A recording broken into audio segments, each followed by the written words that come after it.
না, এটা বলতে হয়। দর্শক আপনারা অবশ্যই আমাদের এই নাটকটা দেখবেন। নাটকটা দেখে হাসতে হাসতে গাল এইভাবে ধরে হাসবেন। সুপ্রিয় দর্শক মণ্ডলী, সবাইকে প্রীতি এবং শুভেচ্ছা জানাচ্ছি। আজকে আমরা সারাদিনই শুটিংয়ে ছিলাম, সারাদিন শুটিং করেছি। সেটা ফেসবুকে আপনারা কিছুটা আপডেট দেখেছেন সাজুর পেজ থেকে এবং আমার পেজ থেকে। তো আমাদের সুইট দুই নায়িকাকে নিয়ে আমরা বসছি, আর নায়ক তো আছেই, আর আমি তো সবসময় খলনায়ক, ঠিক আছে। তো আমরা একটু পরিচয় পর্বে বাপ্পারাজ, ঠিক আছে। তো আমাদের সাথে দুই নায়িকা আছে, আগে দুই নায়িকার সাথে একটু কথা বলে তারপর তোমার কাছে যাবো। আমাদের মেন নায়িকা ছিল হচ্ছে আপু, তার নিজের পরিচয়টা দিয়ে আজকের অনুভূতি জানাবে, আমাদের সাথে কাজ করার অনুভূতিটা জানার, যে স্ক্রিপ্টটা কেমন ছিল, গল্পটা। আসসালামু আলাইকুম, আমি জাফরিন সাজ, অভিনেত্রী এবং মডেল, আবার নৃত্যশিল্পীও। তো আজকের কাজগুলো ভালো লেগেছে। আর ভাইয়াদের, প্রিন্স ভাইয়ের ভালো কাজ, গল্পও ভালো ছিল, স্ক্রিপ্টও ভালো ছিল, আর সবার সাথে কাজ করে আমার ভালো লেগেছে। আর সাজু ভাই আমার সাথে আজকে নিয়ে মানে দুবার কাজ হলো, এর আগেও আমরা কাজ করেছি, খুব ভালো লেগেছে। আর সবার প্রোডাকশনও খুব ভালো ছিল, টিমরাও খুব ভালো ছিল। সবাইকে ধন্যবাদ, টিম মেম্বারদেরকে ধন্যবাদ, সবাইকে। গল্পটা কি দর্শক কি মজা পাবে? এই গল্প আমাদের দেখে যদি একটু ফানি টাইপেরই ছিল, মনে হয় পাবে কি? মজা পাবে না, এটা বলতে হয়।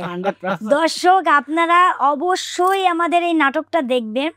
নাটকটা দেখে হাসতে হাসতে গাল এইভাবে ধরে হাসবেন, নাহলে এখান থেকে ছুটে যাবে। এখানে আমি জানি, আই থিঙ্ক একটা জোড়া আছে, বেশি হাসলে ছুটে যায়, বিফলে মূল্য ফেরত। তাই এটা ধরে তারপরে হাসবেন। এত ফানি, এত সুন্দর একটা নাটক আমরা সারাদিন আজকে শ্যুট করেছি। এত সুন্দর রাইটার যে গল্পটা লিখেছে তাকে অসংখ্য ধন্যবাদ, এবং কি ডিরেক্টরকেও অসংখ্য ধন্যবাদ, এত সুন্দরভাবে গুছিয়ে আমাদেরকে প্রেজেন্ট করার জন্য।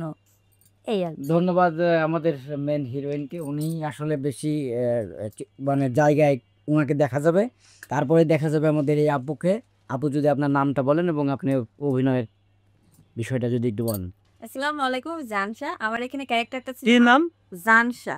জানশা, আচ্ছা। আমি জাতির জান। আচ্ছা আচ্ছা। হ্যাঁ, জানশা। আমার ক্যারেক্টার ছিল আপুর ভাইয়ের বউ। আপু বেকার জামাই নিয়ে আমার বাসায় আসে, তারপর শুরু হয় আমার অত্যাচার এখানে। তো সারাদিন এই কাজটা করে আমার অনেক ভালো লাগছে, অনেক টায়ার্ডও আমি এখন। আচ্ছা, মানে ঢাকা শহরে যদি কোনো গেস্ট আসার পরে ঢাকায় যারা থাকে তাদের যে আচরণটা হয়, মানে একটা আলাদা বিরক্তিকর ব্যাপার, সেই ক্যারেক্টারটাই ছিল। খুবই ভালো, আমি দেখেছি সারাদিনই কাজ হয়েছে খুব ভালো, খিটমিটের মতো, মানে বিরক্ত হয়েছে যে বোঝা গেছে। জামাই নিয়ে আসে বাসায়, রাগের তো একটা ব্যাপার থাকেই। হাসের পরে যাবো আমরা সাজুর কাছে। সাজিও তো মেন হিরো ক্যারেক্টার করছে, যদিও ওর সংসারে আমি 2 সিনে ঢুকে আগুন লাগাই দিয়েছি, কোনো প্রবলেম নেই। এর আগের নাটকেও ওর বউরে যা করার ওটা আপনারা দেখছেন, ওটা বলতে চাচ্ছি না, ঠিক আছে, ওইটা তো দিছি, এটাতে আগুন লাগাইছি আর কি। এরপরে যদি আমরা এটার যদি সিকোয়েন্স টানি, হয়তো বউ নিয়ে আমি ভাইকেও যাইতে পারি, এরকম হতে পারে, তো সেটা পরে। তুমি এইটার বিষয় বলো। আচ্ছা, ধন্যবাদ শামীম আহমেদ সাজুস ক্রিয়েশন আমার প্রোডাকশন হাউসের নাম। আমার মূলত টেলিভিশন নাটকে ইনভেস্টমেন্টটা বেশি করা হয়, বড় বড় প্রোডাকশনে। আমার রিসেন্টলি শ্যুট হলো গাড়িয়াল, এটা বিগ প্রোডাকশন। এর আগে দীপ্ত টেলিভিশনে গেছে হচ্ছে কি গেল অলোক হাসানের মৎস্যকন্যা, অনেক বড় প্রোডাকশন। এরকম বড় বড় প্রোডাকশন করি। পাশাপাশি আমার ব্যক্তিগত ইউটিউব চ্যানেল এবং পেজের জন্য এটাও বড় প্রোডাকশন, এটাও বেশ প্রফেশনাল একটা কাজ হয়েছে। আমি অল্পের মধ্যে, সিম্পলের মধ্যে গর্জিয়াস একটা প্রোডাকশন পেয়েছি, এটা সকলের সহযোগিতা। ধন্যবাদ ডিরেক্টর হারুন রশিদ প্রিন্স, আমাদের সাথে সম্পূর্ণ প্রোডাকশন যে পেছন থেকে ব্যাকআপ দিয়েছে এমদাদ ভাই, তাকে অনেক ধন্যবাদ। এবং যারা আজকে আমাদের সাথে নায়িকারা কাজ করেছে, তুমি কাজ করেছো, এবং অল টিম যারা রয়েছে সবাইকে অসংখ্য ধন্যবাদ, যে তোমরা খুব গায়ে খেটে এরকম একটা ভালো একটা প্রোডাকশন উপহার দিয়েছো। আশা করি এই আহমেদ সাজু ফেসবুক পেজে তোমরা ঢুকে এই নাটক দেখে হাসতে হাসতে অন্তত একটা বাচ্চা হবে, মাস্ট। তো যারা বাচ্চা হওয়াতে প্রবলেমে আছেন তারা কিন্তু নাটক দেখবেন, এবং যারা বাচ্চা হওয়াতে পারেন না তারাও দেখবেন, কারণ কিভাবে হয় তবে এটা দেখলে বোঝা যাবে। যাই হোক, আহমেদ সাজু ক্রিয়েশন থেকেও নাটক দেখা যাবে, তারপরে ফেসবুক পেজ থেকে দেখা যাবে, আমার পেজ থেকেও কিছু কিছু জিনিস হয়তো দেখা যাবে। দুইটা পেজই বড় এবং ওর ইউটিউব চ্যানেলটাও বড়। ওটা তো ইউটিউবের নামটা কি? আহমেদ সাজু। আহমেদ সাজু ইউটিউব থেকেও দেখা যাবে।